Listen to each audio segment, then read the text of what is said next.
First things first, I know I'm not supposed to do any videos on Sunday. I do apologize for that right there, but I have to put this out there real quick. All right, so we have coming up pretty soon testing for the CINEMAX. Now, just so we get this out here ahead of time before these tests begin, this product is going to be tested on the levels that we test our products through. This is not going to be a test as Jamie does in his video demonstrations, where he takes the product and does side by side. We're going to test the product on a different level. How we do things over here are a little bit more stricter. So usually when he does these fake demonstrations against our products, again, if you had a real phantom at the beginning of the day, phantoms do not match any form of black surface whatsoever. That's what makes a phantom interesting. You could draw on the screen with black paint, and they would basically show a much more brighter image when it comes to showing the white level. None of these tests were done whatsoever, trying to prove that he actually had one of the black phantoms that he claims he has. All right, so with that being said, understand this. When you did that test against the product of the Black Phantom, we sat there and stated that the product that you had wasn't a real phantom, because I could go in and I could back my product and I could draw on my screen in black paint and clearly show that if you had a real 100% Black Phantom, if you drew on the screen in black paint, it would show that you had the product. And if you had the product and if you laid your product against that, it wouldn't be able to beat that screen. So that's how we knew the demonstrations were fake. Now, understand this. Our tests are different. We don't do tests like you do tests. It means your product will go against certifies, will go against other high performance screens we have in the house. You'll be used at distance, throw, maximum, max up meter zones, outside. Tests, all we do over here are brutal. So you've seen what our screens go through automatically from the door when they first are developed. They are in a max zone first thing from the door. They're not in a comfortable zone. They're not in a zone where it's going to be ambient light control. None of that. Right from the door from being painted, they are thrown into a max out zone to see if the screen can maintain its color, white levels, contrast levels, all that in a fully lit environment. So, as I said before, when you do these demonstrations, these fake reviews against our products, the first thing we do is we don't come out and slam you. We come out and we basically back our products by showing exactly at the end of the day, this is what our products do, and they don't match up to your demonstrations. If you feel at any time that any of the demonstrations that we're doing, that the item that we have before us is not real, then all you have to do is take your CINEMAX and back up every single demonstration that we will perform on that product live. That's what you're going to have to do. Because at the end of the day, when we know this individual, we know how he works, we know how he functions. He's a very sneaky individual. At the end of the day, if you say that's not my product, that's a fake, well, then at the end of the day, you're going to have to back it up that it's not your product and a fake. And you're going to have to do all the test demonstrations that we will be performing live, as in making gray screen paint products, testing it against primer and everything else on the face of the planet. You're going to have to do those against your own product to show that our test results and the product that we have before us is false. If not, and you can't back up your claim at the end of the day, then it clearly shows that at the end of the day, your product is what it's supposed to be. Nothing more than a black and white paint product that you've been scamming your customers from for a couple of months. You had it for about a couple of months, so maybe I think you had it here for a couple of months. So that's what you're going to have to be able to back up. As I said before, when it comes to us, and us backing our products up, we come on here, we show you the different demonstrations, the difference between our products and the difference between what you have in your demonstrations. And if they don't add up, then something's wrong there. Let me go over here and let me get, I'm going to get that paint on demonstration so we can have that at the bottom. As a matter of fact, I'll put our test demonstrations at the bottom. That'd be much easier. All right, look at that real quick. Because I know this individual, and I know he's a very, very sneaky individual, and you have to be careful because Crow lies 24/7. As I said again yesterday, over the last couple of days, we have proven him and Partey to be liars and cheaters and everything else on the face of the planet. These are individuals that are not to be trusted at the end of the day. And we know when we present the product, first thing's going to come out of his mouth is, oh, that's not my product. That's not this. That's not that. Well, buddy boy, you're going to have to be to back it up. If you can basically back up every test that we're going to do on that product versus what you're going to do at your residency, say, look, I got the product right here. This is so and so and so. No, you're going to have to back up the test also, proving that it's not your product. So let me go over here and let me grab me one of our videos on our test demonstrations that we do.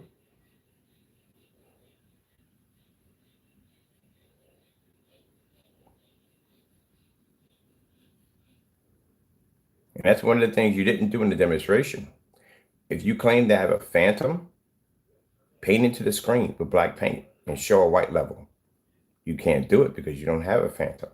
Well, like I said, at the end of the day, you're going to have to be able to back this. So if you make a claim saying, hey, that's not my product, so-and-so, that's a fake so-and-so, then what you're going to have to do is you're going to have to show test by test. Every test that we run on that CINEMAX, you're going to have to back it up to show that it is a lie and it's false. You can't just say it. You're going to have to back it up. And if you can't back it up, if you refuse to back it up, then at the end of the day, it clearly shows that the product we have over here, yes, it's 100% real. And at the end of the day, your product is performing exactly the way we thought it was going to perform, not the way you did it in your demonstrations. So understand that, Jamie, when your product reaches here, we got a confirmation. Your product will be here on Thursday instead of Wednesday. So you know it will be here. Understand this crystal clear. You're going to have to back it up. Something that you cannot do on any of your products whatsoever.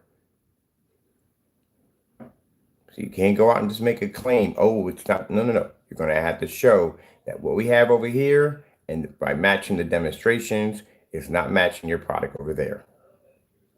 Now, when we make these screen paint products, we will be making these products live on camera. We'll be making out in the open, which means we won't be taking products here and here. We'll be making these ingredients live, which means he's going to have to match our test demonstrations one after the next. The first test demonstration, we're going to compete on your screen. We're not going to put you against a phantom. We are going to put, and you claim you have a phantom, right? All right, so you have a phantom, but we have no problem doing this test. We're going to put you against a phantom. We're going to put you against black fabric. We're going to put you against black paint, stuff like that to see how you level up. We're going to put you side by side to your own mix, which is a UV mix you have over there, the dark version, not that light version that you made. So you'll have to do that one too. So you have to back up everything that we do. We have to take it outside, show a star field demonstration.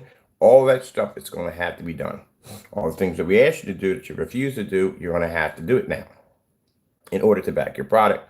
If you make these accusations, these false accusations, it's not going to be as easy as you think it's going to be. So let me go over here. Let me see. There's one up here on the screen. And one here I wrote Ken right on my screen.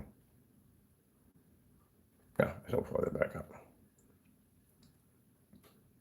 Now I'm going to repeat this again on Monday. Matter of fact, I'm going to repeat this again on Monday and Tuesday so you can understand that you're going to have to back your product.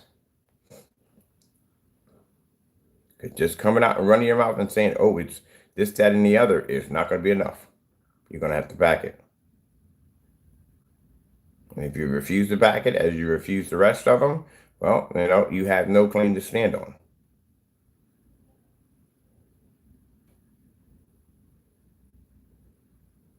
Because the thing about Jamie doesn't send out the same label, same consistent label. His labels change at will. So you don't get the same consistent label. Our products, when we ship out, you get the same consistent label. If it's a Phoenix, it's the same Phoenix label. Everybody gets the same label. His labels change up. And I can show you this in YouTube videos where we've received products from him where labels have changed. And he does this with other customers too. He sends some weird labels. If he's doing a customized job for someone's house or something like that, the label will change. He doesn't have the same consistent label. But it's his label, and it's his signature, and it's his writing. At the end of the day, there's one thing you can say. That's his signature and writing at the end of the day. We got one that came in, the picture we saw, from the pictures we saw, yeah, very interesting label. Now, on ours on hand, we didn't even get any labels. We got nothing on our containers. No labels at all, and a puncture hole at the bottom of the container so the container would leak. That's all we got. And we'll show you the unboxing video of Jamie sending us a product with no labels attached to it and a puncture hole at the bottom with that paint on the bottom of my hands for a container was wrapped that well. But as I said before, you're going to have to back it up, buddy. See, like I said, you come up with, when we do the review, you're going to have to back up every test that we do in your apartment. So come on the channel, start a fake, go start something. Oh, that's not my product. And labels, your labels never match. And anytime we ordered from you, your labels have never matched. I've seen in videos your labels don't even match the labels that you actually have. You draw on your labels, you write your labels. So they don't match, they're not the same. So we know that for a fact. What we saw from the customers, what he had, they don't even match what you have on your video. You change your labels out at will when you draw on them. So it's weird because we never got nothing at all. We opened a container, we got no labels on ours, period. So as I said before, when your product gets over here, I don't want to hear from you, oh, it's not my product. No. At the end of the day, you're going to have to back your product, which means that when we take that CINEMAX and we stick that bad boy against black paint or gray paint or gray primer or Digital One crystal screen paint, when we match it against that, you're going to have to go on your YouTube channel and you're going to have to make the exact same ingredients that we're going to post. That's how we're going to do it. The same thing we asked you to do that you refuse to do, we're going to do it for you. So we're going to make each one of those paints one by one, and we're going to take them and we're going to announce the ingredients, what we're making, what we're putting, so everybody can follow what we're doing, and we're going to put that against your product, what we asked you to do to begin with, and you've refused to do it. And if you feel at any given time that that's not your product and that's not a real demonstration, then what you need to do is take your CINEMAX from your home and do the exact same demonstration that we're doing and try to show there's a difference. That's what you're going to have to do. I told you, one way or another, you're going to do those tests. Now we got your product coming. You're going to have to do those tests now. And if you forfeit and you said, no, you're not going to do it, then guess what? You don't have a leg to stand on.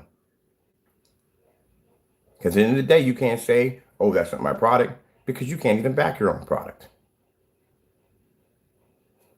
So that's why we're making this ahead. We're making a statement ahead of time, just in case if he tries to go, oh, that's not mine. No, buddy.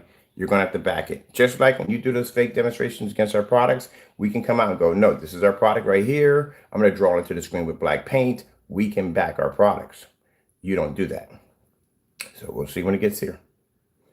I'm going to put down, here's the video right here. This is the video of me drawing into my screen with black paint. I'm going to put this right below. You can see the test demo, this right here, and our test demonstrations. This is a test demonstration when Jamie claimed that he had our product. One of the things about the Phantom that makes them different from any other screen, you can draw on the screen in black paint, and they don't match. He never did this demonstration at any given time in his demonstrations. You know why? Because he didn't have a black Phantom. Because if he had drew on that screen with black paint, it would have blended right into the screen. That's why I never did the demonstration at all. So when we have your product down here and we do those tests, which I'm saying I'm going to make those products, I'm going to make the black and white mixtures. I'm going to do the black and white mixtures off your YouTube tutorial video. I'm going to make those mixtures.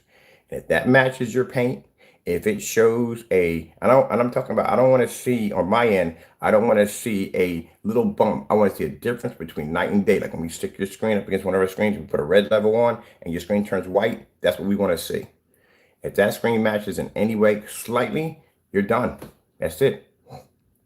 And if you feel that the product we have is fake, if you feel the demonstration that we're doing is completely wrong, then you go back it up.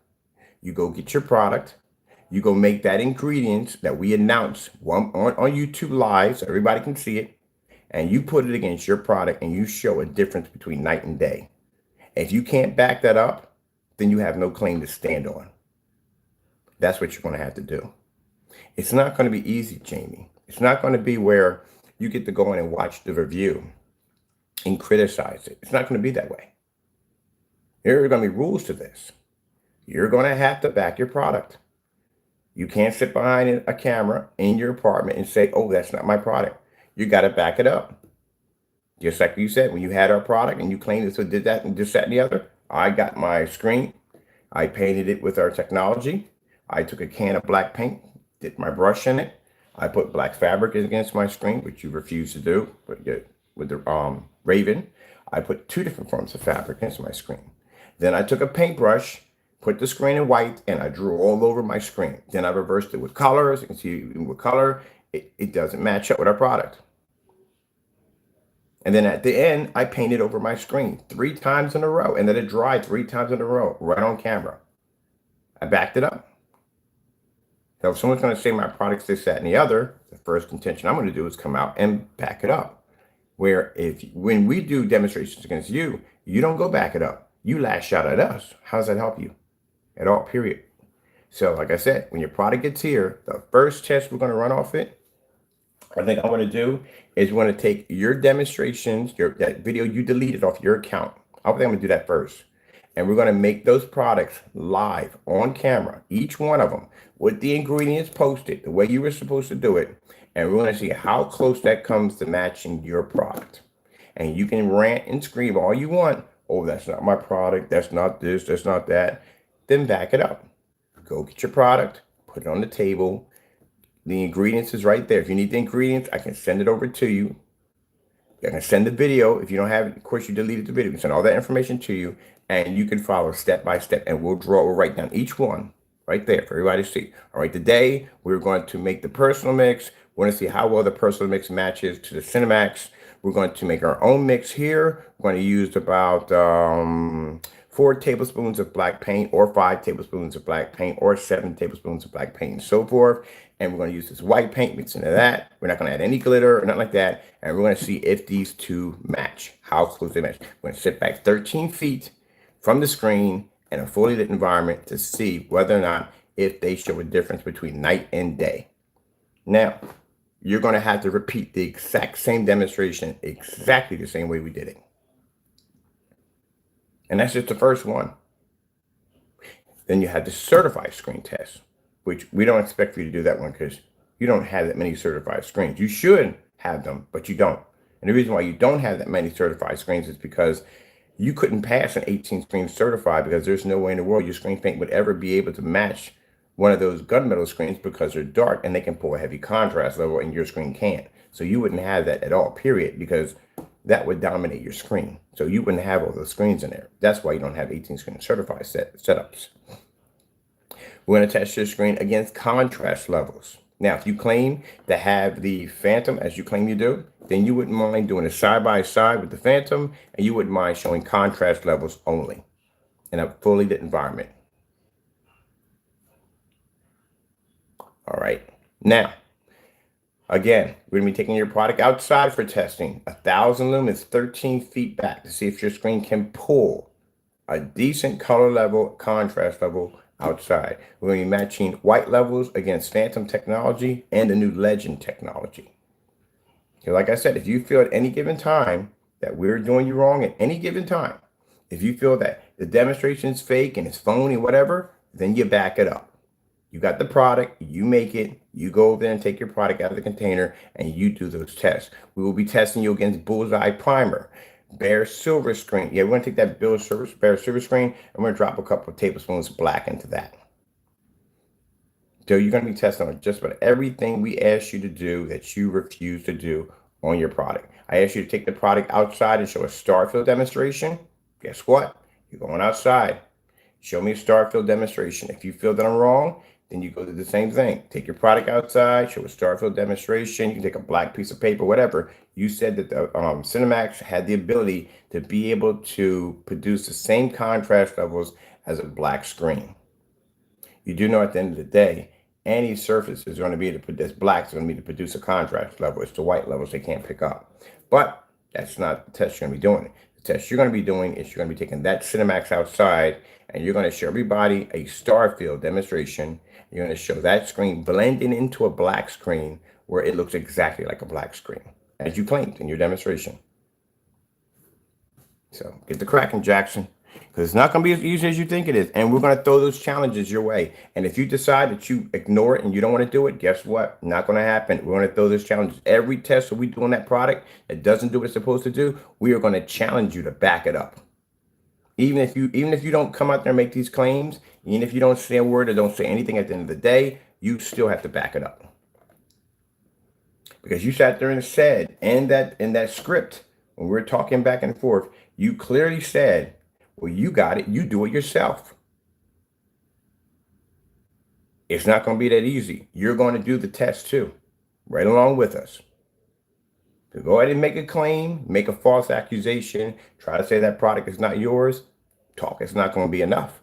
You did this before. Like all he does is talk, talk, talk. He said, all I do is talk behind camera, right? I don't back anything up. That's what you said, right? Your own words. You and Partey both said that. All I do is talk behind camera. I don't back up my work at the end of the day. Well, here's your opportunity. We got your product. It's on its way. And if you feel that you make an accusation that that's not my product, so and so and so, I don't want to hear a bunch of talk behind the camera, as you said I do. You back it up. And that's what you're going to have to do. And if you can't back it up, Crow, at the end of the day, it is what it is. Your product is a fake. It's always been a fake at the end of the day. It just doesn't work at all, period. The fact that you suggested for me to go in and do the test myself and you being the person who developed the product is quite sad. Now, remember I told you about Partey's cancellations? We have a track record of Crows on our accounts of cancellations, and we have a track record of Partey's now. These are all the cancellations we have from Partey, all on record. Every last one of these are highlighted with his name, showing multiple cancellations, money being transferred back into our account after refund after refund. Even claims he's lost. All here on record. This is what you have to present. Now, mind you, yesterday, just to recap real quick, Partey made claims in his backyard, grown man, that we, at the end of the day, canceled orders from him. This is your product right here. We got a refund for $160. That's your screen paint right there. That's right there from PayPal. These are all the complaints we filed against your account. This is what you have to have. This is a statement you have to show that there was an actual cancellation. You also have to have the original documents showing this. Now, as you two said, all I do is talk behind camera. I don't back anything up. And you two individuals can't seem to back your products at the end of the day, and Partey can't back his products at the end of the day. And at the end of the day, none of you have documents. I do. Which is interesting because if you ever decided to take me to court, well, the judge is going to ask you, where's your evidence? You can't go in court and just run your mouth and say, oh, it's this, that, and the other. You have to have proof. Because at the end of the day, people who live in the real world, it's called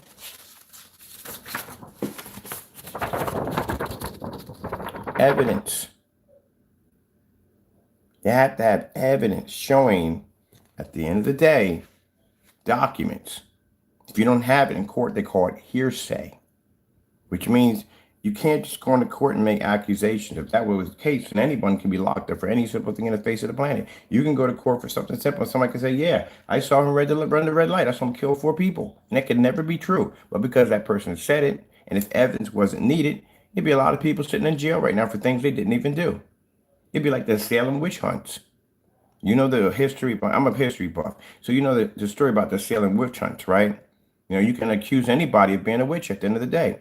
If you want your neighbor's land, you could basically say, hey, look, I saw him out there, and if he's a well-respected citizen and people basically, you know, believed in what you said when you talked, and it pretty much went by the weight of who you were and the credibility of what kind of person you were in the township. And if you said, hey, look, I saw my neighbor over there doing some kind of witchcraft, they'll go over to your house, drag you out of your residency, take you over to court. Some may kill you before you can go to court. And if you can't prove you're a witch, they'll kill you. The sad thing about it is, in order for some of the tortures that they had them to figure out you were a witch, would literally kill you at the end of the day, like the dunking. They would dunk you. Now, if you didn't drown, you were a witch. Eventually, you would drown.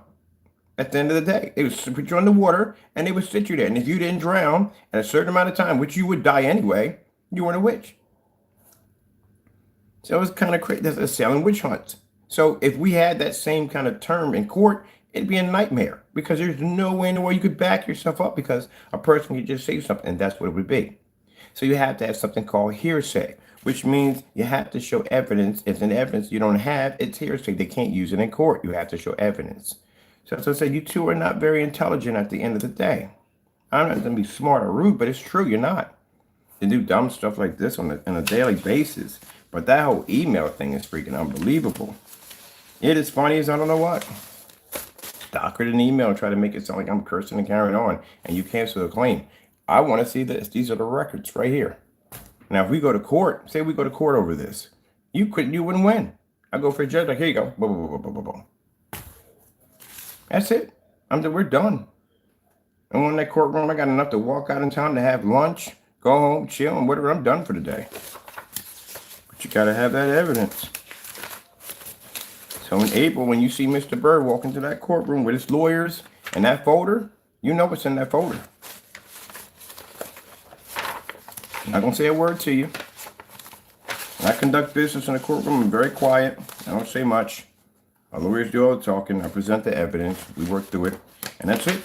And the judge will question you and ask you, where's your evidence at? And if you don't have it, you lose your court case. You pay for the court case. You pay for the trial and all that we pay for because court costs. And then the fines and fees and whatever stuff we get out of you. That's the end of it. We get a judgment on you. We're done. You go home back to California and you deal with it. That's how it goes at the end of the day. In our end, we're just going to say, hey, we won the court case, blah, blah, blah, and that's the end of it. And you owe me $350,000 because now that's what I'm asking for now. I can ask for $500,000. We know you don't got it. It's not the fact that you don't got it. It's the fact that we want the lien on you. That's all we want. We know you don't got the money. We want the lien. The lien is what's more important. You can sit there and say, I don't have, it's not the money. We know you don't have the money. It's a lien. You know what happens when you get a lien against you?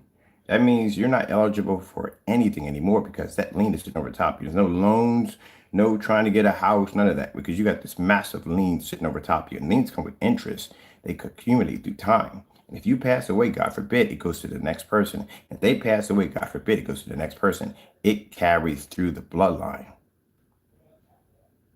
It's nasty. It's pretty nasty. It is a piece of nasty work. It is. That's what they want, the lien. And we know you don't have the money. Now, with the lien, I could go to a sheriff's department. I've done it before, and I can say, hey, look, I got a document right here from the courts. I won this case. I want to execute judgment because I'm not getting exactly what I need every month from this individual, or every week from this individual. And they'll say, okay, look at the judgment, how much it's for, and who it's from, your address, all your information is on there. Can't walk in that courtroom and give them fake information because then you're going to have a problem at the end of the day. Can't get away with none of that. So this is the real world. It's not YouTube anymore. And they'll go look at, I've done this before. Trust me, I've done these before. And they'll go, okay. They'll fill out the paperwork, so and so and so. Everything's done. I'm filling for my attorneys to do all that mess because I ain't doing that. It's too much work. And then once all that's done, that means I have a judgment on your furniture, property, whatever you have of interest of mine, I can take it at the end of the day. And when I execute that judgment, a certain time will come up. They'll come to your house with a truck, and they'll open up, knock on your door, serve you these papers, and they'll walk into your residency, and they'll remove everything out of your house and put it in that truck. And all that stuff will go down to an auction. They'll auction it off. They get the money out of it to put back to give to me. That's what happens. And all this came from because you were jealous over my work and you felt the need to do these falsified demonstrations against my products and mix this black paint and say, hey, look, got down there probably at Home Depot or Lowe's and say, nobody will know the difference. Let me just put some black paint on there, print out one of these labels, and I can go start this nonsense. You didn't know what you're getting yourself into at the end of the day. Let me go grab that copyright label he has on his website. Let me go tamper with that and mess with that. Let me make a fake Instagram account and do dirty stuff with it. That's the first lawsuit. It's going to be for basically for trying to belittle my company's name, belittle what I do over here, Different character. It's a name for it they have for it. But anyway, or slander. Slander is one of them. Slander's one of them. That's for that first lawsuit. You got a second lawsuit coming after that. The second lawsuit is for the copyright infringements. For you basically going in and touching my copyrights without my permission. Never gave you permission to touch my stuff. At the end of the day, you never wrote to me and said, "Hey, look, I want permission to use your product or use your copy." You never did anything at all. Period. So you use that without my permission. That's more money. That's another $250,000 lawsuit we're gonna throw at you on top of the lawsuit we already doing on top of you. Like I said, it's all about basically giving you heavy debt. So now you go back into court again for copyright infringement. You just came out for slander. Now you're back in there for copyright infringement. This is not looking good for you because now you're back to back going into court. Now this gets even worse because now when you touch somebody's copyrights at the end of the day, ooh, man, not good at all, period. This is why we have it right here, posted. When the first time you come into our page, you see that cube that pops up? There's a little information sheet that will pop up that will show our registration with the copyrights that we have with the U.S. government, showing that that logo has a copyright standing behind it. And you went and tampered with it 13 times. Now, it's different, like, say, if he did it, like, one time. All right? Judge will look at that, and maybe you'll get a warning for that. Because you can easily say, well, I didn't know better. You know, I didn't know it was copyright. Even though you know you did, you could use that and say so and so and so, and it'll give you leniency for that. But you did it 13 times, which means you knew what you were doing at the end of the day and the way you did it. So you didn't get permission from Mr. Byrd to go in and touch his copyrights on his product, copyright on my product. This is mine. That belongs to me. And because you touched it without my permission, that gives me the right to drag you into court and file a class action lawsuit against you for touching my product. And that means you get a fine for each time you touch that copyright. It can be $50. It can be anywhere from $500,000 for touching a copyright. But it depends on how many times you did it. If you did it one time, they'd probably give you a slap on the wrist. You probably pay a little fine here and there. That's basically about it. But you did it 13 times.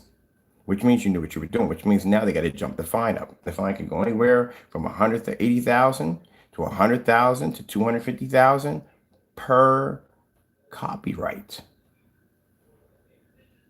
Do you see how serious that is? Then once that's done and that's finished, we're going to win that lawsuit. It's another easy lawsuit to win.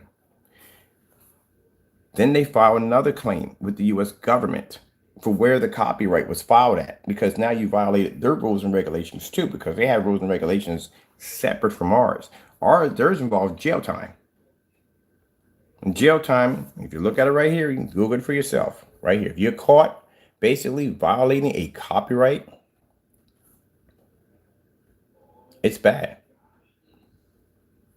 Copyright violations.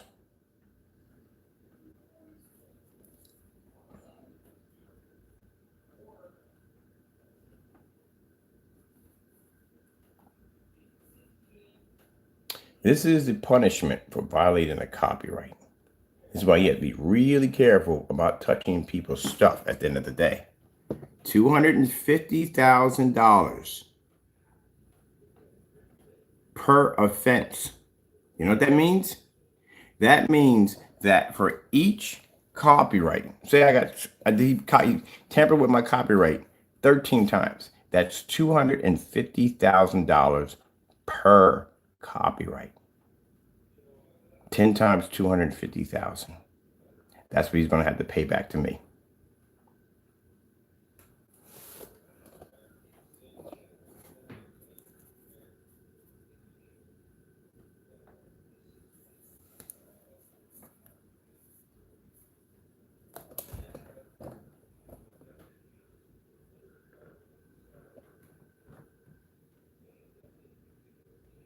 Now, if you did it one time, you would probably have to pay us $200. $200 if you violated it one time.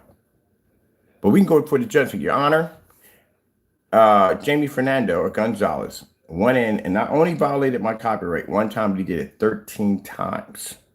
This is what my lawyer's going to say. Which means he had no remorse. He knew clearly what he was doing.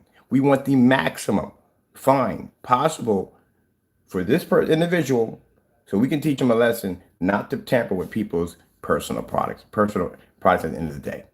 My lawyer's an easy argue that. That's an easy win. because you did it 13 times. That means we're going to get 150,000 to 250,000, which is a maximum per copyright. That's a lot of freaking money. That's $1 million and so forth that you're going to have that $1 million lien on top of you.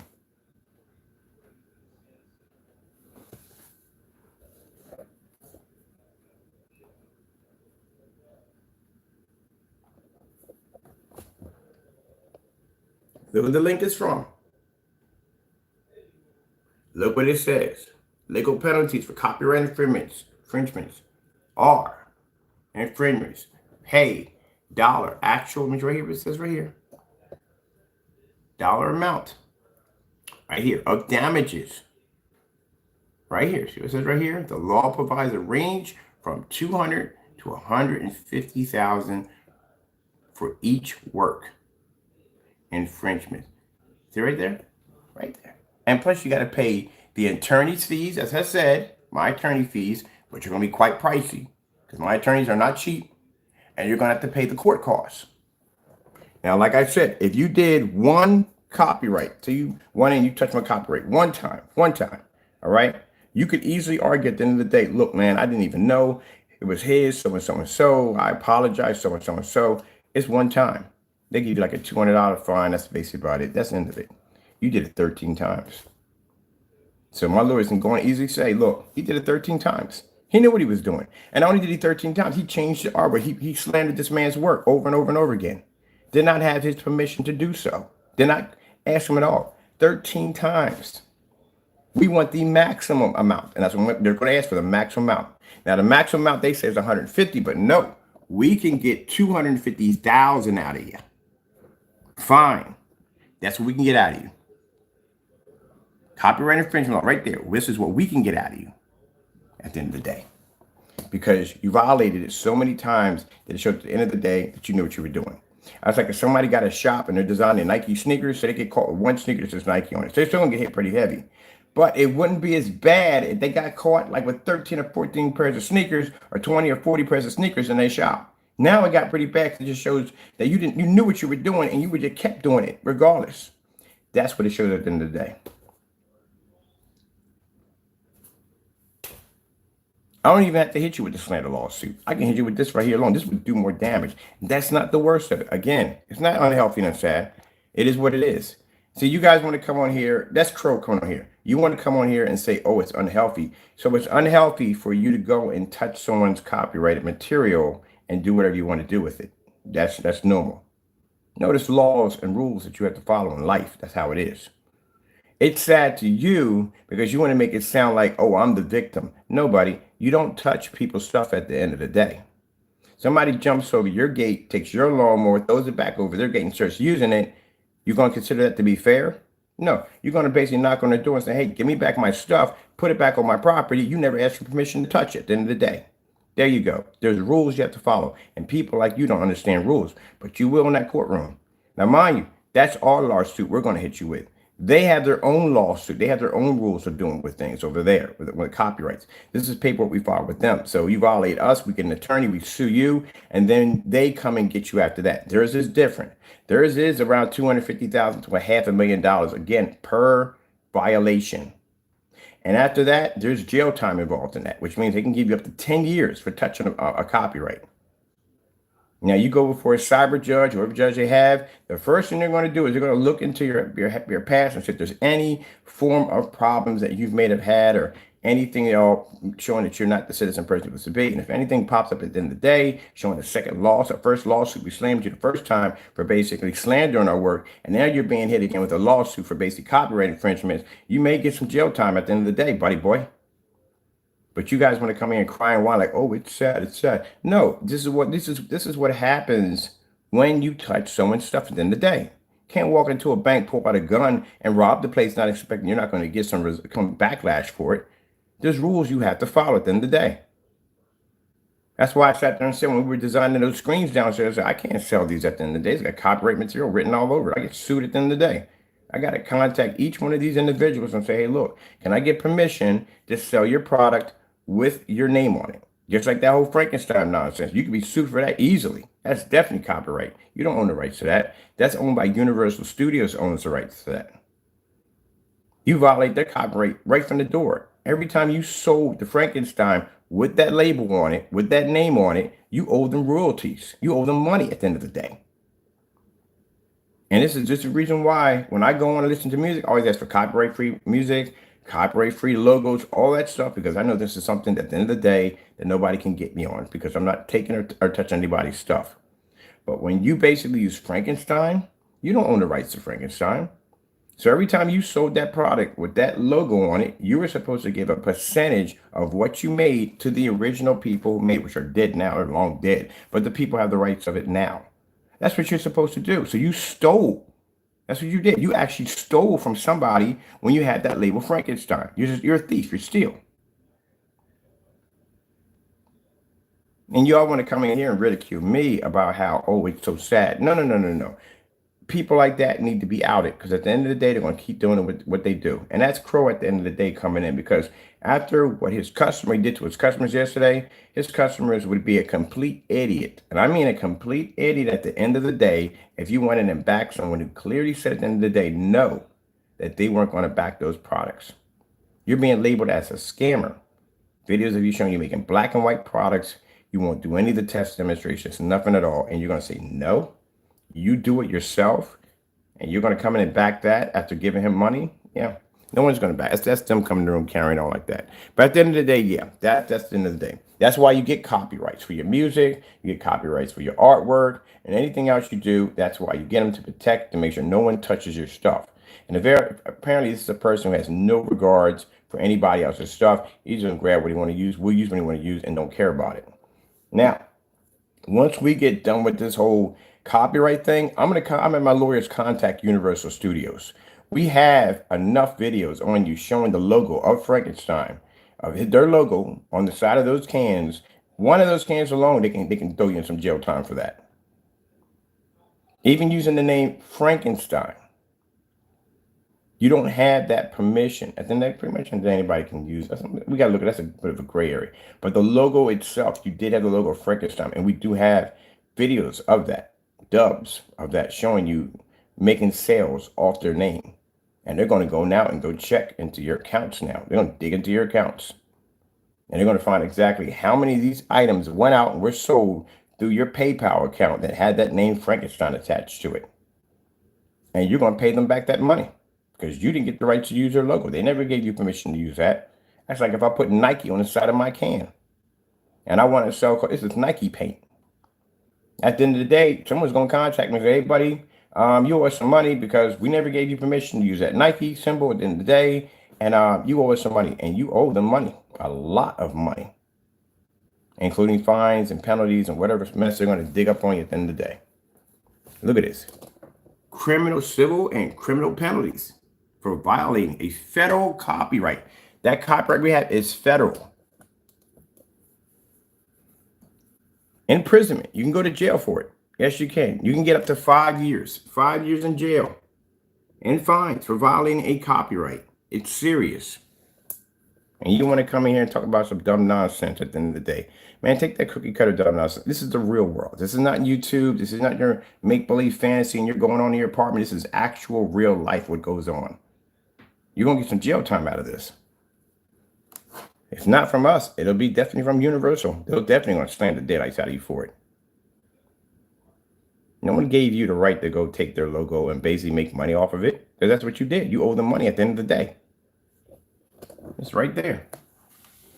Go get yourself a lawyer and have a conversation with a lawyer and ask them what odds do you have of winning a court case or what money you're going to have to pay back if you use someone's logo without their permission or violated someone's logo without their permission. It's right there.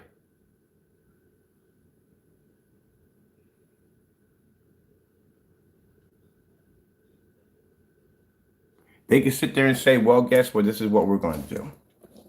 You pay us back this money for each one of these. They could ask for anything. They could ask for, hey, we want at least, how much money did he make off each one? They could ask for maybe, for whatever they want. They can ask for maybe 150. They can ask for 200. They can ask for $1,000 for each one. Whatever they feel that's going to satisfy them to keep you from going to jail at the end of the day. You're going to have to pay that money back.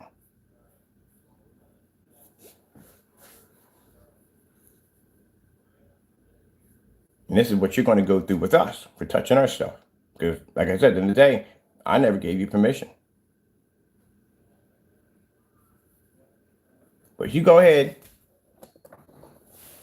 These are attorneys. You go ahead and you contact the lawyer and you tell them what you did. Say, yeah, I went in and I used this guy's name called by the name of Kenny. I used his copyrights without his permission. What's the worst that can happen to me? And I did it around 13 times. You tell him how many times you use it. And he's going to tell you right from the door. He's going to sue you for a lot of money at the end of the day. That's what he's going to tell you. He's not going to sit there and say, oh, no, you didn't do anything wrong. You were in your rights to touch his property without his permission. He's going to say at the end of the day, get yourself a good attorney. You're going to need it. This guy can sue you for a great deal of money. And if word gets out from the federal government where he filed the paperwork through and they get their hands on it, you're going to have to deal with them, and jail time could be a possibility. And now then tell them the good stuff. Say, hey, well, I used a Frankenstein logo on my can, and I sold this product as mine, being Frankenstein. What's going to happen with that? They're going to say, well, look, you need to disappear. Because now you're dealing with Universal Studios. Their lawyers are way, way, way beyond what we have over here. You're dealing with a corporate ratio now. They're going to nail you to a wall, man. They're going to nail you to a wall. And they're going to request you pay them what you owe them. Not good. 2020 is looking really bleak for you, man. Really bleak. Possibility you may even get some jail time. Yeah, I think you will probably want to get some jail time for this. But look it up. See what happens if you violate Disney's Disney Universal Studio. That's the worst people you want to go against. Disney has no remorse for anybody. They just don't have remorse for anybody if you touch their stuff.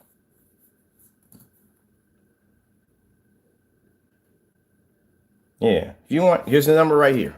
You call them up. Call them up. There's a number right there. And you ask them. You ask them exactly what, this is the attorneys. You ask them right now. Not my attorneys. These are different attorneys that deal with this. You ask them exactly what possibilities you have of getting out of this unscathed. Here's a number right there. You contact them. And you ask them. Address, the whole 9 yards. You contact them. And tell them what you did. And see what your odds are going to be.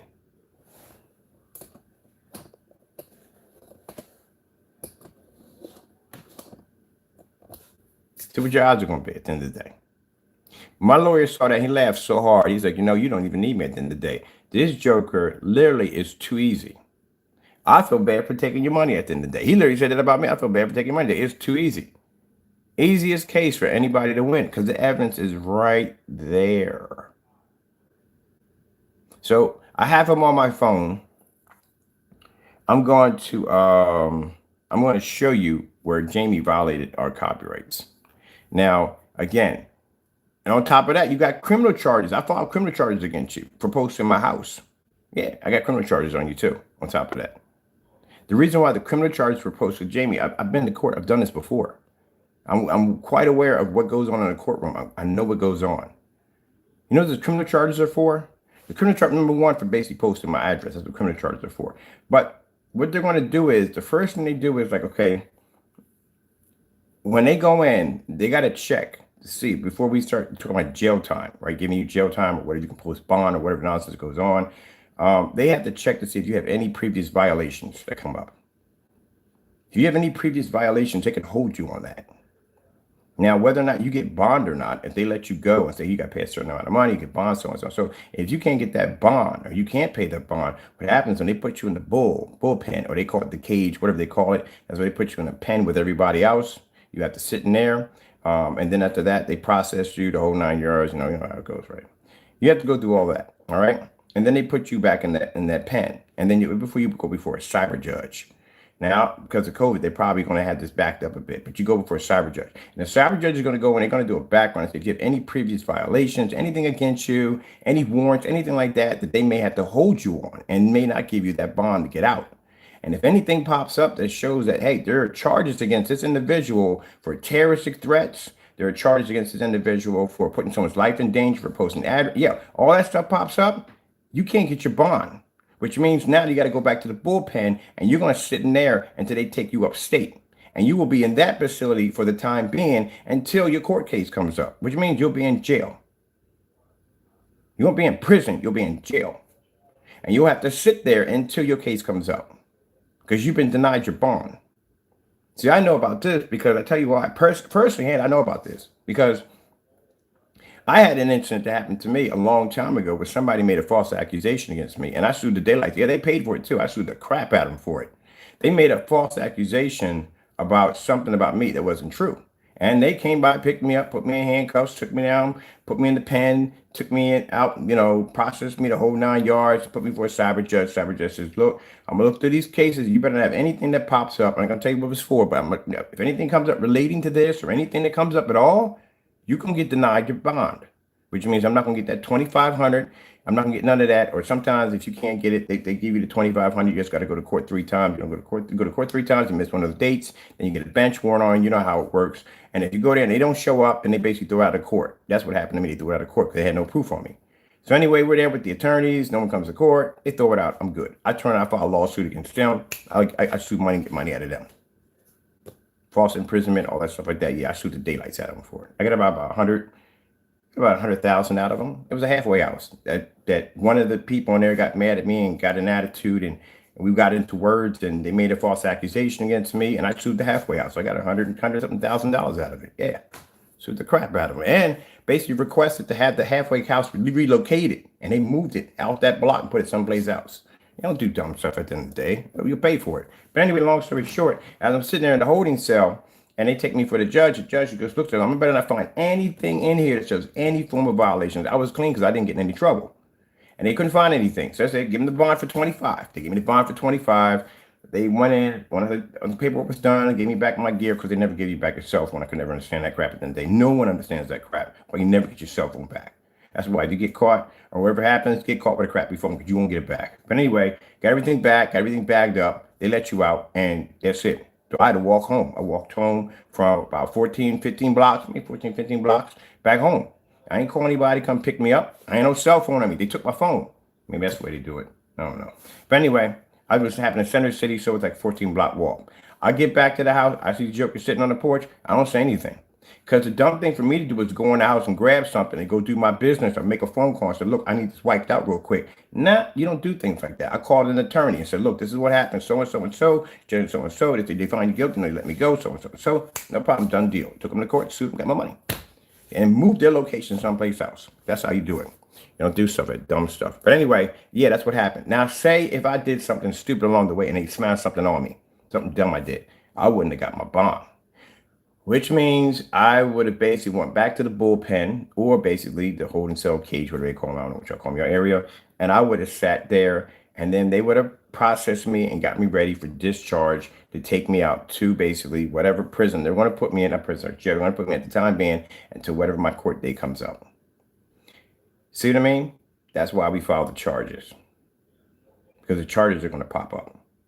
It's going to show that we filed charges against you for trying to put my life in danger on basically posting my address. Dumb. You don't think. I told you I'm always 2 steps ahead of you. So you deal with that. But until then, so we can give you an enlightenment what's going to happen. It's going to be a bad year for you, man. Bad year. Keep thinking in mind, you could have walked away from all of this nonsense at the end of the day if you had took the olive branch I gave you. I gave this man an olive branch. Several times I gave him an olive branch. All the dirty stuff Crow has done to me. I even sat there and said on camera, I really don't want to sue this guy because in the day, these lawsuits are pretty nasty. You know, at the end of the day, I don't want his family to be subjected to this nonsense. I said that on camera several times. And as you keep doing this nonsense over and over again, I sat there and talked to my lawyer. I said, look, man, I really don't want to sue this guy at the end of the day because he got a family and all, and I feel bad his family's going to go through this. And he said, well, if he's dumb enough to keep doing this dumb stuff, then he don't have no respect for his family at the end of the day. And you don't have no respect for your family at the end of the day. You're an idiot. You're definitely an idiot. You and Partey both are idiots. So, yeah, you call them, you talk to them. But, yeah, I'm going to contact Universal Studios. I have my attorneys contact them first thing on, I think Friday. They'll be out on Friday. Friday, they'll be on a vacation. God knows where they're on a vacation. I don't know where they're at. But I'll contact them to have them look into this because, yeah, you definitely have you have a couple lawsuits coming at you. at the end of the day. But yeah, I'll show you the violations. If you take someone's copyright, this is all copyrighted material right here on this thing right here.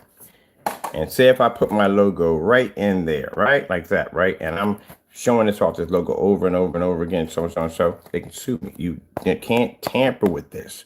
This does not belong to me at the end of the day. This belongs to Nintendo. This is theirs. This belongs to them at the end of the day. So for me to redo this design and put my own logo in there, that'll get me sued at the end of the day. And if it's registered, yeah. There you go. That's why when we made the Raven, we typed in copyright-free artwork. There you go. You're an idiot. You copied it down. But getting back to this whole your review for your product, yeah, your product's gonna be reviewed on Wednesday. No, sorry, Thursday. It'll be on Thursday. I don't want to hear any bull crap coming out of your mouth talking about, oh, it's not my product, it doesn't match. No, we don't want to hear that nonsense at the end of the day. No excuses. If you feel it's not your product, if you feel that the demonstration we're doing is completely false, then you go back it up. You go get that product or make it whatever you got to do, and you back up every single test demonstration we do on those. We're actually going to go on for a couple of months. We got a lot of testing with your product. You back every last one of them up. When I make those ingredients off your YouTube channel that you deleted, and I say, look, we're going to put this paint in, that paint, and make that, you copy that ingredients the same way we did it, do it live, match it against your product. We've had this talk before, haven't we? You haven't done that yet. So yeah, okay, we'll see where that goes. That's what you do. When we take that Raven tablecloth and we put it against your product, then guess what? You got the link, you go buy the tablecloth, you take it down, and you show us the difference between the two. And don't alter and change the color of your product because we have it over here. So it better match what we have over here. But we don't want to see any of that nonsense either. None of that sneaky. You got to say the stuff up close. This guy's a bit of a snake. You got to say everything up close. So that way he has nowhere to turn. Because if he finds one, Jamie's the kind of person that'll be in a box like a snake and he'll go around in a circle and a circle and a circle and a circle, just looking from some little area where he can just squeeze his body through to just find some other way to do something even dirtier to you. That's how we see you, like a snake moving around in a box in a circle, just looking from corner to corner to corner to see exactly what you can find. And the minute you find that little open there, he goes slithering his body out to figure out something new to do something even more dirtier. That's what you are. You even told your own customers at the end of the day, no, you're not going to back up. You're not doing that for me. Good. I'm not even going to repeat that. That's the saddest thing I've ever seen in my entire life. But anyway, that's another story. So again, your product gets here, run your mouth and start talking trash about it's not yours. At the end of the day, back it up. Go in, get your product, and do every test demonstration we do live. Back it up and show us the difference. You know why he's not going to do it? I'm going to tell you why he's not going to do it. Because if he makes that black and white paint, it's going to match his product. And not only is we're going to show him that we outed him on YouTube, but he's going to out himself.